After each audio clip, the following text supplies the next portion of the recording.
अमर का घर दुल्हन की तरह सजा हुआ था। रंग बिरंगे फूलों से बने हार, रंगीन बल्बों की सीरीज, बेहद आकर्षक मंडप और कानों को प्रिय लगे ऐसा लाजवाब संगीत चल रहा था।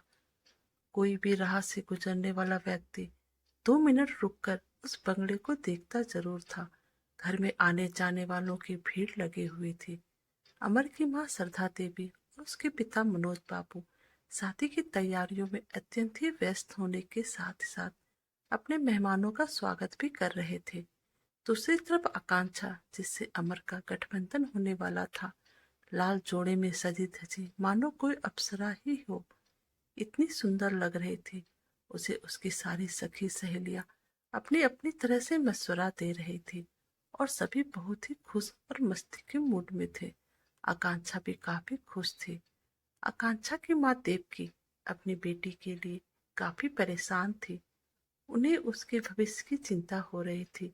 न जाने नए लोगों के बीच मेरी बेटी कैसी रहेगी, कितने नाजों से पाला है उसे। सबके साथ ससुराल में उसे पता नहीं क्या क्या सहना पड़ेगा। देवकी का मन बार बार बेचैन हो रहा था। उसके मन में विचारों का एक तूफान चल रहा था। तब उससे रहा नहीं गया और देवकी ने आकांक्षा को अपने कमरे में बुलाया और उसे समझाने लगी। देखो, तुम एक नई जगह जा रही हो, पता नहीं सब लोग वहां कैसे होंगे।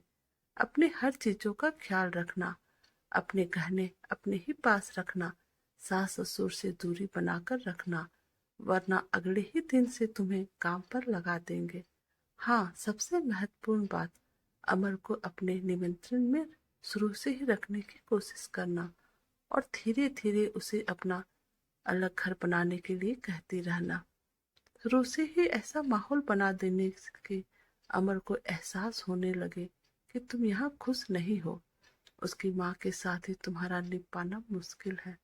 अपनी माँ की इन सभी बातों को आकांक्षा बहुत ध्यान से सुन रही थी और समझने की कोशिश भी कर रही थी। हर लड़की जिस तरह सबसे ज्यादा अपनी माँ को मानती है, उनकी हर बात को सही जानती है, ठीक वैसे ही आकांक्षा के लिए भी उसकी माँ ही उसकी रोल मॉडल थी। उनकी बातें आपस में हो ही रही थी कि बाहर काफी जोर से शोर सुनाई दिया। बारात आ गई, बारात आ गई। तभी माँ और बेटी भी कमरे से बाहर आ गए। कुछ ही घंटों में अमर और आकांक्षा का विवाह भी संपन्न हो गया। जीवन भर का गठबंधन दोनों के बीच बंध गया। उसके बाद विदाई की बेला आ गई। आकांक्षा अपनी माँ और पिता के गले मिलकर बहुत ही रोई और भीगे पलकों से अमर के साथ कार में जाकर बैठ गई और कार वहां से अमर के घर की तरफ खाना हो गई। आकांक्षा के घर पहुंचते ही अमर की माँ ने जोरदार तरीकों से अपनी बहू का स्वागत किया। उसके हाथों की हल्दी वाली छाप और अलता से रंग लाल कदमों से सास के मन में खुशी और प्यार का सागर उमड़ पड़ा। उसे प्यार सहित सास ने गृह प्रवेश कराया। भगवान से आशीर्वाद लेने के उपरांत घर के बड़े बुजुर्गों का आशीर्वाद लेने के लिए आकांक्षा से कहा। शादी के उपरांत की सभी रस्में पूरी करते करते रात हो गई।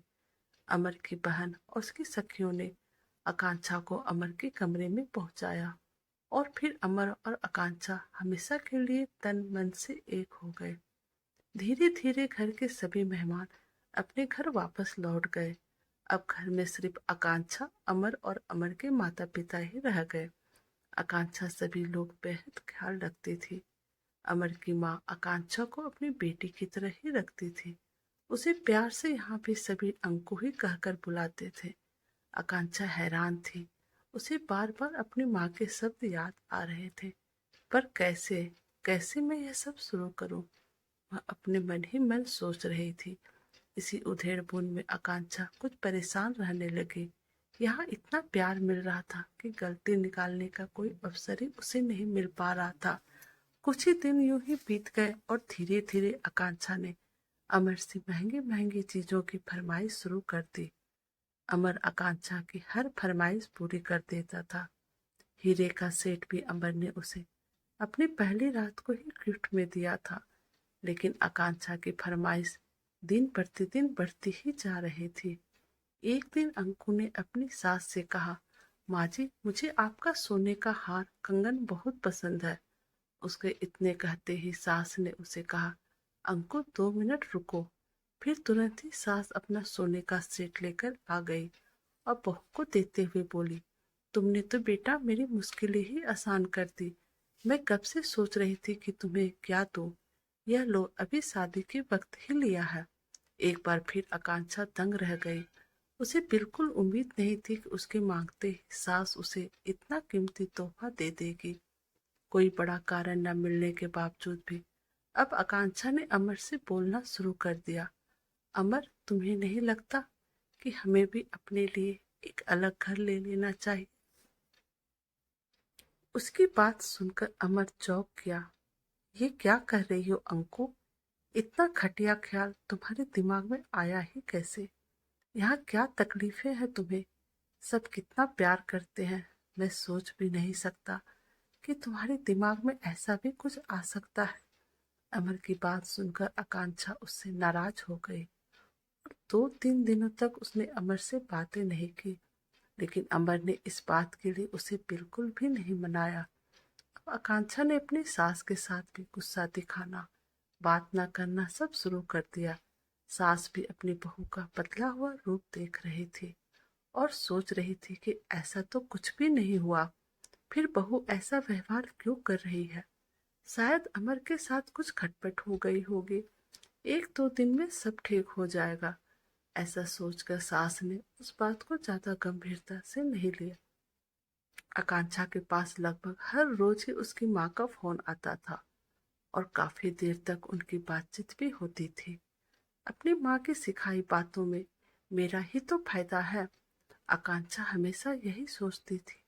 मेरी माँ जो भी कर रही है मेरे अच्छे के लिए ही तो कर रही है।